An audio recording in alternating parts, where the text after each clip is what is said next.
And Jamara, you did great. That was fantastic.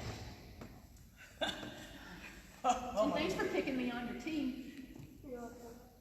That made, you have no idea, that made my day. Made me feel good. Well, I'm Shanita Jones, and I am actually the founder of Restoring Lives, and I am actually the Chief Executive Officer of Restoring Lives. So, first of all, I just want to say thank you, especially to you, Jamari, for coming out and making Shanita move around today and really remember what it's like to be a kid. And just enjoy playing fun, enjoy people, and have the opportunity to laugh at other people, and do really some of the things we did when I was growing up. We didn't have any computer games, so to speak, or anything, so we did relays like we just did a few minutes ago, running all around and having to learn how to talk to each other and how to encourage each other and get along. And so that is really some of the bases of Restoring Lives and Be Blue. Restoring Lives was started over 6 years ago. It was actually an ambition for me because I am a licensed professional counselor here in town, and I was seeing the opportunity to help people from a mental health perspective, but then they would always come back because of other things, with things with their children or things with their finances or things in their families, and I just feel like holistically, we needed to be able to help a person get their lives restored. So if you don't have every piece in place, it becomes so difficult for you to live such a restored life and even to, in your mind, see yourself as being successful. And so that is really the birth of Restoring Lives. And really the basis of it is to be an organization that helps holistically take care of people, help to provide the skill set and things that they need to have. So how did we get to Be Blue 6 years later? We have a girl group called Be Blue, but theirs is beautiful, loving, unique, and exceptional. And they have been around for about 4 years. And what I've had the opportunity to do, I was the first mentor with them. And I had the opportunity to hear parents say, my daughter, since she's been with you, I could see her self-esteem has improved. And I don't know how to put anything into words to tell you that, but just that way. I didn't know, I could just tell. Or I've had girls that's never been outside of Ardmore before because we offer experiences through our mentor group to go to STEM places or to be able to go to Hip Hop Nutcracker, to be able to leave Ardmore, who had never left Ardmore before, never even dreamed for the opportunity. So I knew our boys needed that same opportunity, but I knew I needed men to be able to be their mentors to be able to have that done. And so just waiting for God to put that in place and for that to move. So we just flourished with our girls. We've learned some things. We've learned some things that are different. We have pillars that we work on, like self-confidence, character, Christian-based character, really, and learning how to cope with situations of life, especially more so now than ever before. But our boys needed help. I keep getting calls about boys. I kept people, their brothers. My brother wants to be a part, and sometimes their brothers would go with us if we went on outings and different things so they could have experiences. But what happened is, in this season, a lot of people have had the opportunity to take some self-evaluation and to see if I'm actually doing what I've been purposed to do, what I've been called to do, to be able to help others. And so what happened for me is I had like 5 different men approach me about, we got to do something with the boys. So what I said was, okay, well, we got the program, we just need the men. And so Bo came running in my office, per se, but very eager, very more aware of what God had called him and purposed him to do and ready to start running. Well, he didn't know that we had already talked to Levi, and then COVID came. So me and him didn't get to finish having our conversation. And so I said, hey, we can get this started. I know the 2 gentlemen will be willing to do that. There are a few other gentlemen in the community that we will eventually connect to be able to do some different things together based off of their visions of things that they want to do. Just a personal shout out to Marcello. I know he's doing a men's thing in January. He was one of the gentlemen that ran up and had some conversation. So we are just looking at what we can do to teach our kids soft skills. That's what I call them. So that they can be ready in any arena that they're in to be able to be holistically successful. And so not only do we look at our youth, we changed our age group and narrowed it down between 9 and 12. We did that because that's that preteen age, and a lot of parents struggle with how can I help my child during that time period, because that's the developmental time period when they transition into independence and they start learning to make decisions for themselves. And so I just felt that was like the most crucial place that parents needed us and needed our help, and that our kids needed us with all of the different services that we do at Restoring Lives. Mentorship is like the best thing ever to speak life into anybody. It is the opportunity for somebody who would never think of going to college, starting their business, liking themselves, speaking to people. All those things come from people in your life. They come from a mentorship. And so that's why we want a mentor. We want to give every young male who wants the opportunity to be better and more than he can be, go farther than he can, experience things he had never experienced before. If anybody knows me, I'm an out of the box, let's see how we can get it done kind of person. And to give a great example, yesterday our Be Blue Girls was online with me, and we did hip hop orchestra yesterday. And I happened to find it online on Facebook, and I was like, I think this is a great opportunity and a great experience. Do you guys want to do it? It wasn't really like a planned out event, God just landed in my lap on Monday. We were watching it on Saturday. And it was a great opportunity for kids to see, like, if you are in an orchestra and you do like another genre, you can bring the genre together. And we had the opportunity to listen to the gentleman who found that organization, how he had been seeing that from a young age and wanted to put it together. And they got to hear how he had naysayers telling you don't do that and that's not what we're supposed to do. And so it's just an opportunity for these young men to be able to maybe see things they've never seen, do things they maybe never have done, go places they've never gone. And not just them, but their family. Like my long-term goal for my be blue, male and female, we need to go overseas and volunteer. We need to go to the Dominican Republic. We need to go to Belize. You need to experience before you are 18, 19, what life looks like somewhere else. Because I didn't get my passport until I was in my 40s. And I don't want them to have to wait till they're in their 40s to get their first passport. To be able to see something that changes the way that you could possibly dream. And this is about, I need you to dream so far out of the box to get there, and we give you the tools to be able to get there. So, what does Be Blue look like? We come together on a weekly basis. They will with the male mentors. There is some form of lesson that's in there based off of the pillars, as you can see as we did the activities. Just a soft skill lesson, but real life lesson, responding to real life. One of the things that I was sharing with one of the mentors is that this past 2 weeks, we've had to deal with grief with our Be Blue Girls. And we had to do that because there was an anniversary of a death for one of our Be Blue Girls. And so you just transition, and we go in and we talk about that emotion, and then give them opportunities to be able to express and talk about being sad or experiencing grief or something of that nature.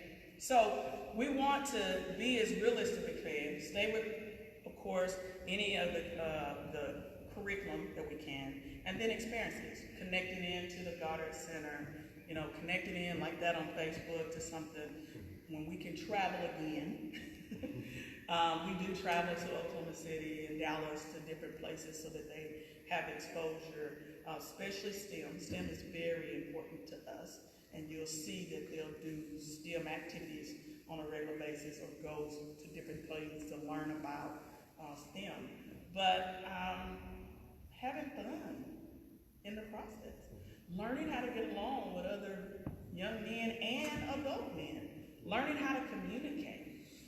These men mentors will be challenged to take them to the Goddard Center and have them speak to the cast when it's over and ask them questions and things of that nature.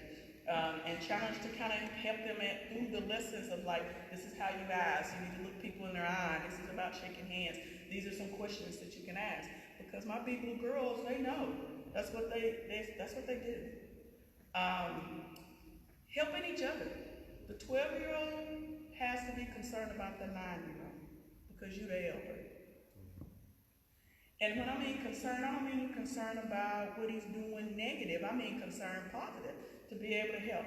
For my girls, if you see your younger girl or another girl with her skirt is up, you get to pull it down. You don't get to tell everybody else.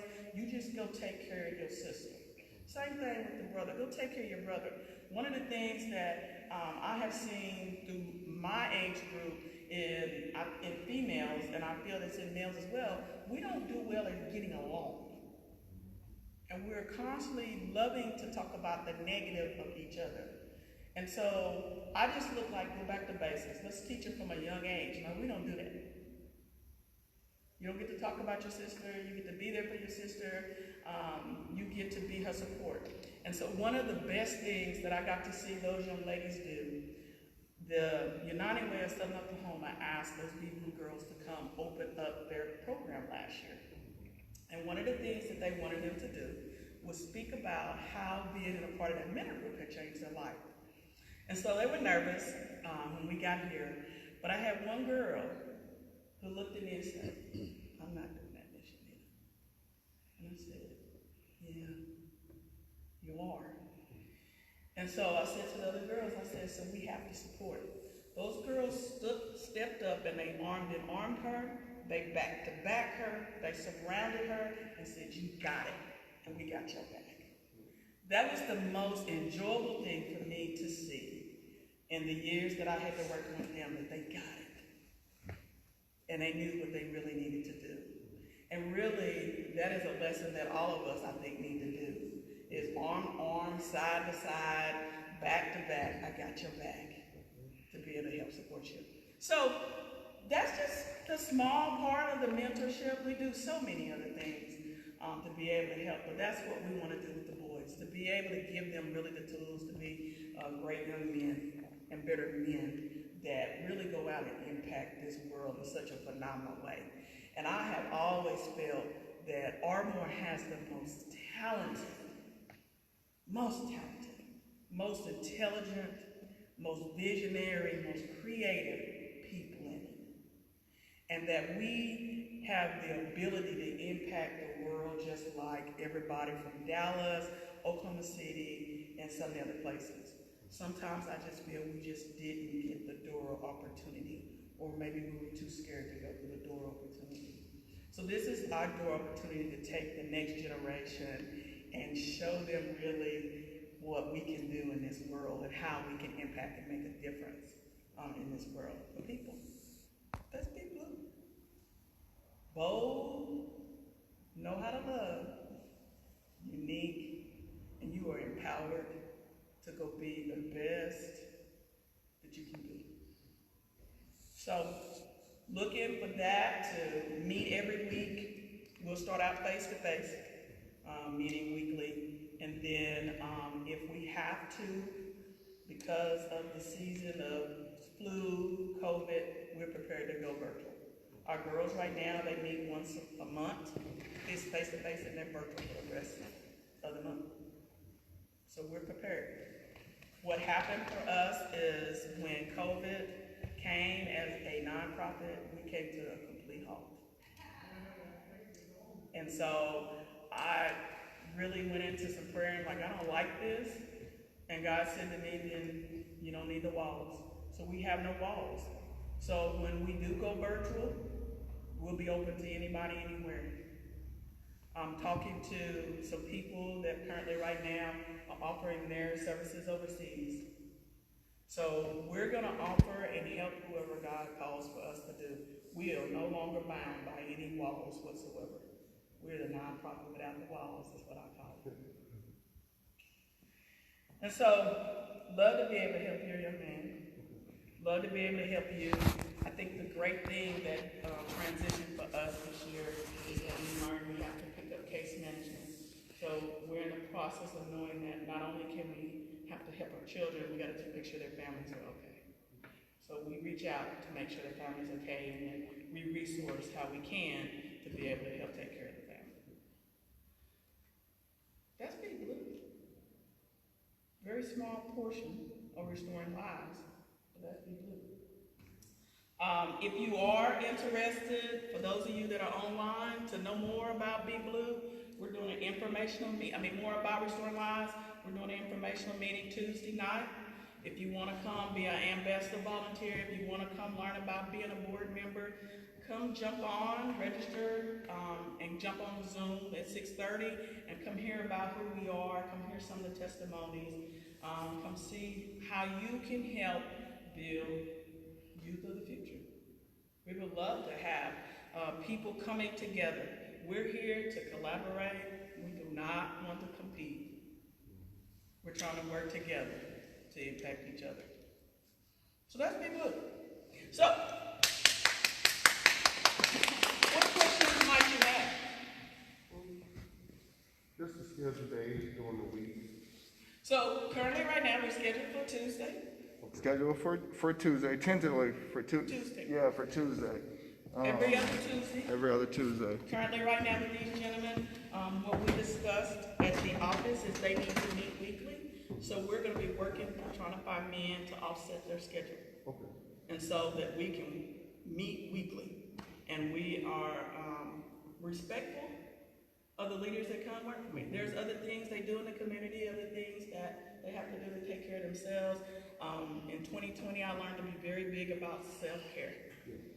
And so I know there are other men out there that are willing to come. And so we'll look for them to offset. Maybe sometimes y'all have to switch days and flip off and whatever. I think as long as there's a rapport with the boys, that's not going to be a big issue. One of the things when I first looked at doing one-on-one mentoring, and I'm still trying to do some conversations about that, is that at least 2 people can mentor one person. It doesn't have to necessarily be one that commits for the year. So 4 men can come take care of 20 boys. It doesn't have to be the same. But we do need to meet consistently every week because so much happens even in a week's time, let alone 2. But we're okay that we start every other week because we've done that with our girls before we made them to week to week. We just need to start. We're in a season that we got to start. And there is, I will agree with both, there's a sense of urgency. We got to start. We got to start. So, what other question? Yeah, but Tuesday, currently these gentlemen can meet Tuesday, 5:30 to 7:30. It's open to really anybody from 9 to 12. We do work most in our demographic with those that are people of color. We are concerned with our young men of color. And so, but they're open to everybody. We have been everybody. We're not going to turn your baby away if they fit in that age group. We do know that there are some concerns for some younger ages, and so, and that is even with the girls, so me and Janelle, who is my program director, that's behind me. Been talking about what we can do with that. We think we have an idea once a quarter of something that we're going to do, and we're going to utilize those boys to go mentor back down to the other. I believe that you got to tie all the way up, and so they're just important to be able to help those back as you guys are just important to be able to help them. And I'm looking in the community, somebody comes along and encourages y'all as y'all are helping these young men, because you do still need people to speak life into you. That's very important. And I can say I am very blessed that there are women that come speak life into me to be be able to continue to do this for you. So that's important. So hopefully through the live, there's somebody who said, okay, I know everything I need. What other question? I think your whole presentation, everything answered all my questions. You know, I'm just excited for him because, especially seeing him, you know, growing up, he's Nene baby. So we got 2 boys and 1 girl. For him to, it's like it's his one-on-one time. He get away, so and it helps him instead of feel like he's pushed aside more. He got some more people to help him out. And that's something that, you know, that we've been looking for a program for him. So my wife has been doing it to me. I seen it online on Facebook as well. And she's like, you know, take him? I said, yeah, I'll take him. You know, we talked about this last week, so, and he's been excited ever since, so. Well, thank you for coming. It is an enjoyment. I will say that. It's an enjoyment for you to be out and they'll be like, hey, and they're from your group. And or to be able for them to share with you about what's going on, to grow with them. He's going to get the opportunity to grow with them. Oh, yeah. And so I've had the opportunity to grow with some of my girls. So now we're at the point of spill the tea. They want to go out and eat breakfast and spill the tea. And so we do talk about that. I want to know what's going on, what's happening, why y'all not getting along, and those kind of things. And that just kind of leeways into what Restoring Lives has been working on for the past month, which is our Wealth Rules program, and we're looking to really kick off in 2021, teach our kids about wealth. And other things. We do scholarships when they're older, so that leeways into that. We've been talking to other organizations in town, like when we're through at 12, can we partner therein? Bye, Tiger, thank you. Partner them in to them and lead them, drop them in. And so for our girls, we've been talking with Precious Pearls so they can then transition into Precious Pearls. And so for our boys, we're looking to do some transitioning. We're going to have some conversation with Josiah Reed and his warriors in the community. And because we want them to stay connected with those with the same mission and heart and desire and then keep going. We know we can't do everything. We can't do everything. But we together can do everything. And so you'll see a lot for me, my underlying basis is kingdom. And so the kingdom has to help the kingdom. And the kingdom got to be connected to the kingdom. So you can restore lives. Anything else? So for us today, we have our electronically, you can put his application in. Get it already. Oh, okay. So what will happen next is we'll go do some gathering and talk to these gentlemen about an actual date to start. One of the things that we do is we do have an assessment that your baby will take in the first 1 or 2 visits that he's with them. That assessment is a simple questionnaire kind of assessment that is done nationally with a lot of mentorships. And it's really just to see where is a lower level maybe that your baby needs more help with than the others. And we've done that with all the boys. All the girls have already done that.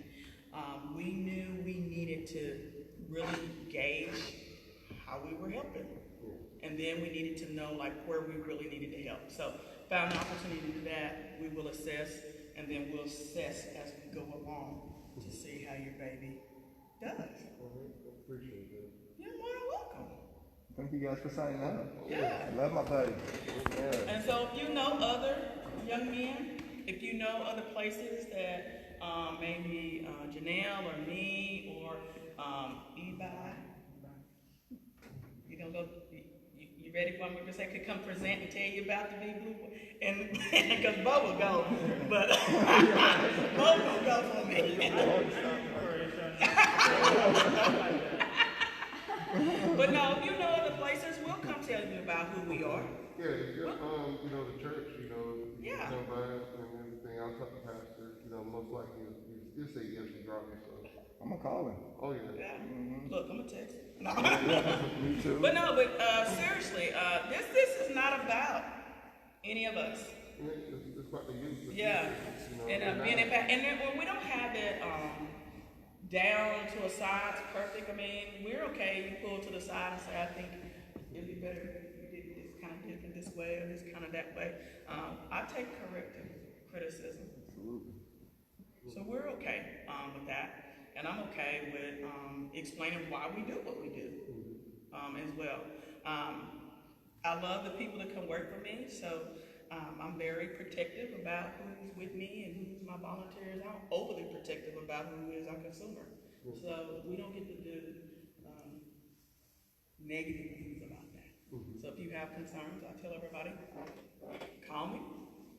We'll set up a meeting. We'll sit down and talk about it. So yeah, thank you for coming. Absolutely. Yeah. Enjoy yourself. I nominate Leroy Williams. If I ain't never there, I can't make it, I nominate Leroy.